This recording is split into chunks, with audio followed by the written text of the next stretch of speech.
بسم اللہ الرحمن الرحیم۔ السلام علیکم رحمۃ اللہ وبرکاتہ۔ نماز پڑھنا ہر مسلمان مرد اور عورت پر فرض ہے، اور دن میں 5 وقت نماز پڑھنا اس بات کی یاد دلاتا ہے کہ ہمیں اپنے خالق کے روبرو پیش ہونا ہے اور اس کے آگے سر بسجود ہونا ہے۔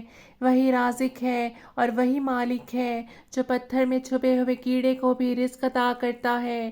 باحیثیت مسلمان ہم اللہ تعالیٰ کے فیصلوں پر یقین رکھتے ہیں، اور اس بات کا بھی یقین رکھتے ہیں کہ جب تک اللہ پاک نہ چاہے ہم اس کے حضور حاضری نہیں دے سکتے، اس کا قرب حاصل نہیں کر سکتے، اور نماز ہی واحد وہ ذریعہ ہے جہاں ہم اپنے دل میں اللہ پاک کا یقین رکھتے ہوئے اپنی زبان سے اس کی حمد و ثنا بیان کرتے ہیں کہ سبھی تعریفیں اس مالک ذوالجلال والاکرام کے لیے ہیں جو اس زمین و آسمان کا مالک و خالق ہے۔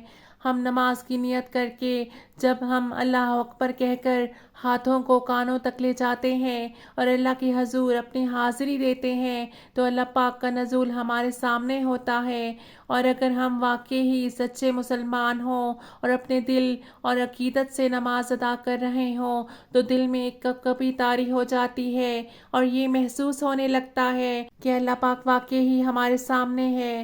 دل لرز جاتا ہے اور زار و قطار آنسو بہنے لگتے ہیں۔ نماز کی نیت اور وضو کرنے سے پہلے یہ سوچنا چاہیے کیا نماز میں رونا آنا اللہ پاک کی قرب کی نشانی ہے؟ کہ اللہ پاک ہمیں اپنی غلطیوں پر ندامت اور غلطیوں سے تلافی کا موقع تو نہیں دے رہا؟ جیسا کہ حضرت عبداللہ بن تقیر رضی اللہ عنہ سے مروی ہے، میں نے رسول پاک صلی اللہ علیہ وآلہ وسلم کو نماز پڑھتے دیکھا۔